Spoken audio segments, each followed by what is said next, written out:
Hello class, this is the third part of the circulatory system. Hope you went through the first and the second part, and now the third part will consist of the ECG and some of the disease conditions which affect the heart. Hope you understand this, and if you have any doubts, please message me and please give me a feedback of these three videos. Did you understand it, or is there anything that I need to improve? Thank you. Electrocardiography, that is ECG. So it is the interpretation of electrical activity of the heart. The electrical activity of the heart is captured and recorded by skin electrodes. So the person who invented electrocardiogram is William Einthoven in 1903. So all of you must have seen a picture like this known as the electrocardiogram. So we'll discuss in detail, not in details, just for your understanding, and in details we'll be studying in the next year in medical surgical nursing. So these are the pictures of some ECG machines which are commonly used in the hospitals. So this is one ECG machine with electrodes which are attached to the body parts. These are the electrodes.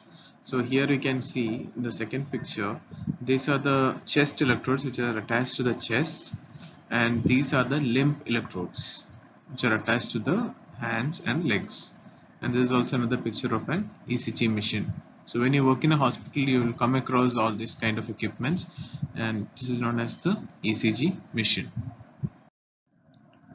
So this is the picture of a person who is undergoing ECG. So ECG recording is done by a technician, a doctor or a nurse. So here you can see on the chest, you can see the chest electrodes are attached, and here are the limb electrodes which are attached to the hand, and also on the legs the limb electrodes are attached. So when you come to the hospital, you will be able to see it more clearly when you do it on a practical base. Okay, so normally on an ECG, we can see 5 waves, that is the P wave, Q wave, R wave, S wave, and the T wave. So in this diagram, you can see this is the normal ECG complex in which you can see the P wave, here is the Q wave, here is the R wave, and here is the S wave, T wave, and the U wave. U wave is less significant. So the representation of each waves is discussed in the next slide. This the PR interval. Here you can see this is the PR interval. So the PR interval starts from the onset of the P wave to the onset of the QRS complex, and the PR segment, it is a flat line. The PR segment, it is a flat line between the end of the P wave and the start of the QRS complex. Okay, next we can see the ST segment. The ST segment, it is a flat line which we see on the ECG at the end of an S wave, from here at the end of an S wave and the beginning of the T wave, end to the beginning of the T wave. And next was the QT interval. The QT interval, it is the time from the beginning of the QRS complex. So beginning of the QRS complex will be at beginning of the QRS complex is here, and to the end of the T wave. Okay, that is known as the QT interval. And last you can see a small wave here, that is the U wave. Over here you can see the U wave. Okay, so that is representing the repolarization of the Purkinje fibers, which you discussed in the conducting system of the heart. The Purkinje fibers, when repolarized, it creates a U wave, but it's very you cannot read it on a normal ECG, and the exact source of the U wave is also not clear. So we need to study more about U waves. But so the basic main 5 waves of an ECG is the P wave, Q wave, R wave, S wave, and the T wave. So again, this is the diagram or a figure of a normal ECG graph in which the ECG is recorded. So this is the normal ECG graph. In this you can see the P, the Q, R, S, and the T wave. And after the T wave, you can't observe the U wave as usually. And then after that, you can see the P wave again coming up. Okay, so we can just go for the basic. How does and what is each wave representing on the ECG? So first is the P wave, that is the atrial depolarization. Atrial depolarization initiates contraction of the atrial musculature. So when there is contraction of the atrium, it is known as the atrial depolarization. So that will create the P wave.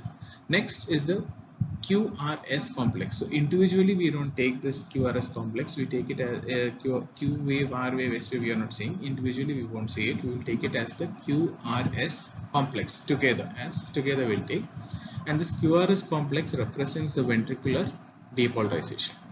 So ventricular depolarization means the QRS complex represents the electrical impulse as it spreads through the ventricle and indicates ventricular depolarization. So during ventricular depolarization, there is a contraction of the ventricle. So the QRS complex will represent the ventricular depolarization, which is also the ventricular contraction. Next is the T wave. So the T wave represents the ventricular repolarization. So once the heart is contracted, it has to be relaxed. So ventricular repolarization is a complex electrical phenomenon which represents a crucial stage in electrical cardiac activity. It is expressed on the surface electrocardiogram by the interval between the start of the QRS complex and the end of the T wave. So when the heart relaxes after the contraction, the heart will relax. At that time, the repolarization of the the ventricles take place. That stage is known as that will be picked up on the ECG as the T wave. So the plus will become minus, the minus will become plus. So that is the polarization change. There are two poles, that is the positive and the negative. So there is change in the poles, that is the positive will become the negative and the negative will become the positive. So that is the ventricular repolarization. So as we discussed, on an ECG there are basically there are three things that's happening. One is the P wave, which is the atrial depolarization. Next is the QRS complex, which is a ventricular depolarization, and the T wave, which causes the ventricular repolarization. So for better understanding of the ECG, I have again put a link on which you can watch it on YouTube, and I will be giving it in the description of the video, so you can click on it and you can watch the video. Next, some definitions which you need to know and understand what are these things. First is the stroke volume. So stroke volume is the volume of blood in millimeters ejected from each ventricle due to the contraction of the heart muscle which compresses this ventricle. So from the ventricle, as you know, the blood goes into the aorta and the pulmonary artery. So the volume of blood that is ejected from each ventricle during each contraction is known as the stroke volume. So the amount of blood ejected from each ventricle is the stroke volume. The normal stroke volume in a healthy adult is approximately 70 ml. So with each beat in an adult heart, 70 ml of blood is pumped out. So along with stroke volume, another term comes in, that is the cardiac output. We need to understand the stroke volume to understand the cardiac output. So cardiac output is the amount of blood ejected from each ventricle every minute. So stroke volume was the amount of blood in millimeters ejected in every heartbeat. So in this cardiac output, it is the amount of blood ejected from each ventricle every minute. So there's a formula for that. So that is cardiac output is equal to stroke volume into the heart rate. So here I have given an example. For example, the heart rate of a person is 72 beats per minute. So if you multiply stroke volume, as we took it as 70 ml, so 70 into 72, so that will give you around 5040. So that is approximately 5 liters per minute. So the heart pumps around 5 liters per minute. That is the total blood volume in a normal human being. So that is the amount of blood that is pumped every minute from the heart, which is known as the cardiac output. Okay, we've come to the final part of the chapter, in which we will just get an overview of the different diseases of the heart. So we'll start with some diseases, just an outline only. It is not nothing into detail. The disease conditions of the heart and all will be discussed in your next year with medical surgical nursing. Okay, so first one is heart failure or cardiac failure. So when the cardiac output is unable to circulate sufficient blood to meet the needs of the body, it is called as what? Cardiac failure. That means that the heart is not pumping enough blood to the different body parts. So the oxygen is not supplied to the different body parts. So in that case, it is known as what? Cardiac failure or heart failure. Next condition is right-sided congestive cardiac failure. It's also known as what? Congestive cardiac failure or right-sided cardiac failure. So the right ventricle fails when the pressure developed within the contracting myocardium is insufficient to blood pump to the lungs. So from the right ventricle, the blood is pumped into the pulmonary artery. From the pulmonary artery, it is taken to the right and left lungs. So when the pressure in the right ventricle is low and it is not enough to pump the blood into the lungs, it is known as congestive cardiac failure. Next one is left-sided or left ventricular failure. So as the name suggests, we can say that the left ventricle contraction takes place, but that contraction is not enough, or the force of that contraction is not enough to pump the blood into the aorta. So when the pressure is not enough to pump the blood into the aorta, what happens? The blood will stay in the left ventricle. So that is known as left-sided failure or left ventricular failure. Next, we're discussing the disorders of the heart valves. So in this, there are two main things. One is stenosis, another one is incompetence. Stenosis, as the term suggests or the word suggests, it's narrowing. So we have different heart valves. There are 4 heart valves. That is the aortic valve, pulmonic valve, and the atrioventricular valves, which are 2, that is the tricuspid and the bicuspid. So stenosis means it is the narrowing of the valve. So the blood from, for example, the blood from the left atrium will not come into the left ventricle. So because of the stenosis, it does not come or it does not flow into the down part, or from the left ventricle through the aortic valve, it does not pass to the aorta because there is a narrowing of the valve. So another one is incompetence, that is otherwise also known as what? Regurgitation. So what is regurgitation? So for example, if this is the left atrium and the blood is coming from the left atrium into the left ventricle. So what happens if there is regurgitation? The valve is not closed fully. So what happens? Due to high pressure in the left ventricle, the blood will go back into the left atrium because it is not closed properly. So that is known as what? Regurgitation. So that is incompetence of the heart valve. So these are the 2 disorders of the heart valves.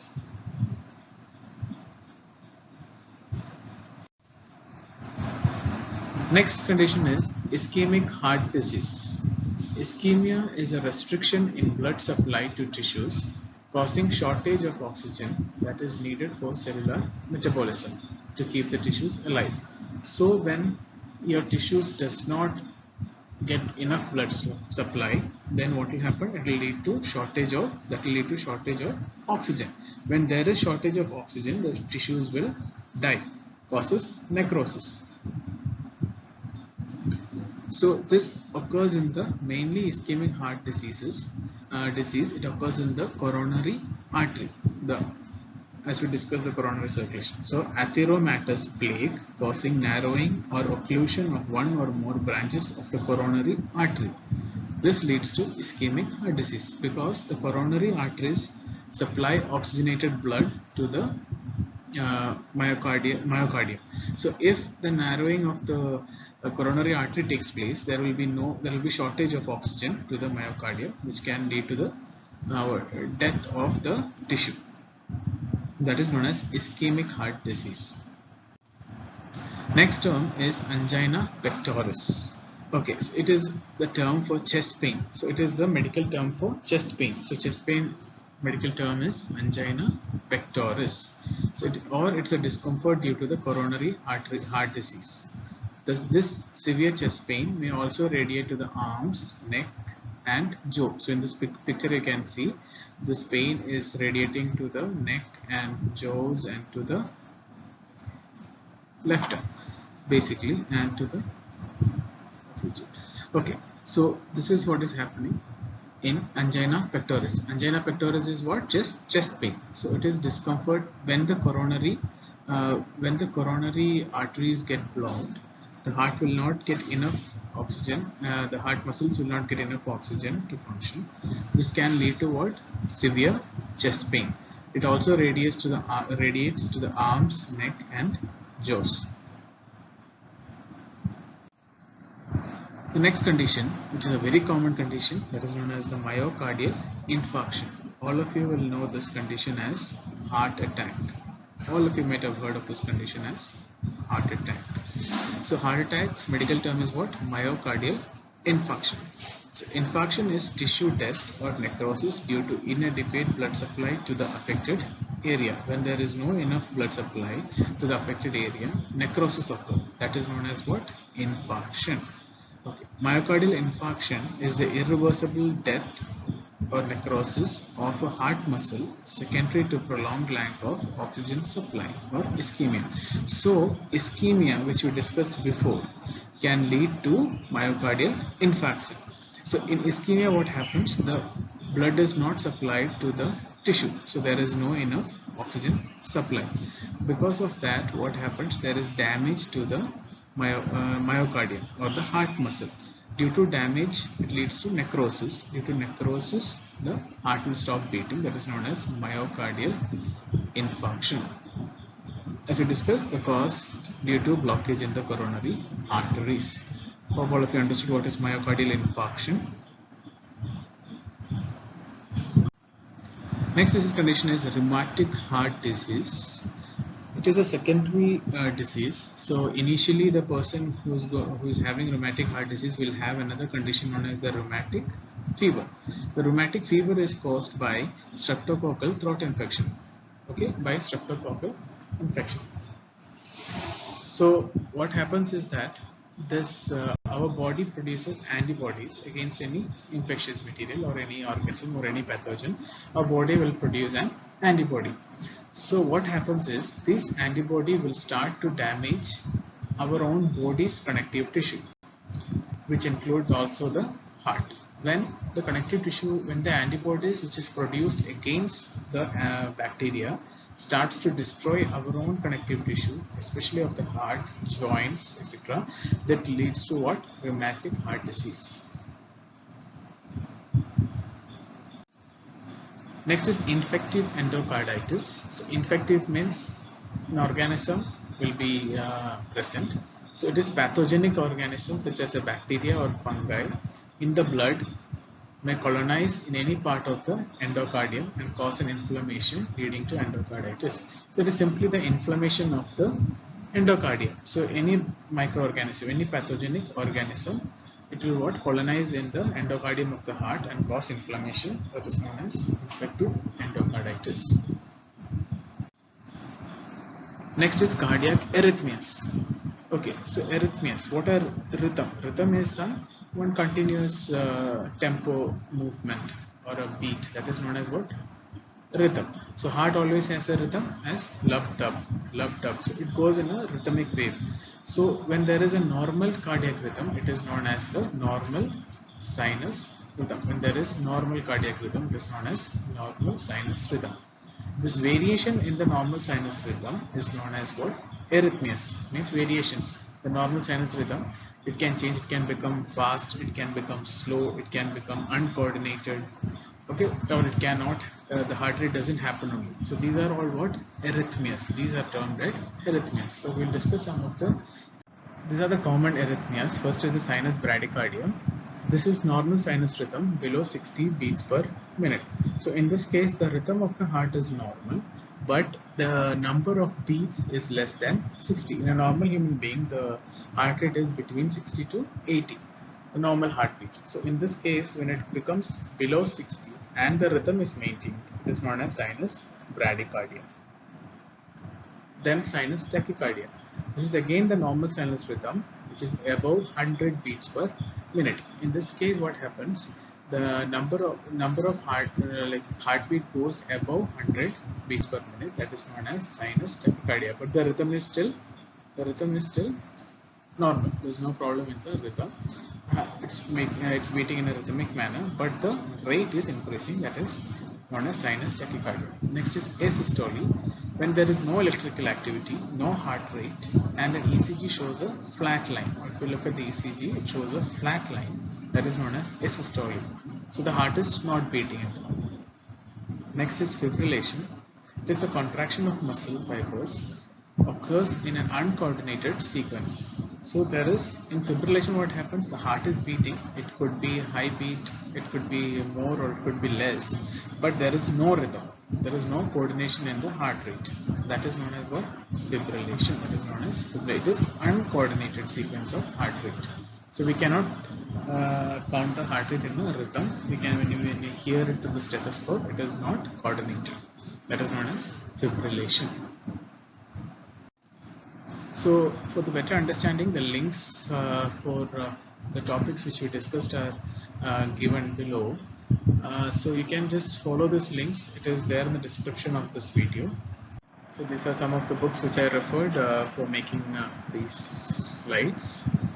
So if you have any doubts, please feel free to contact me.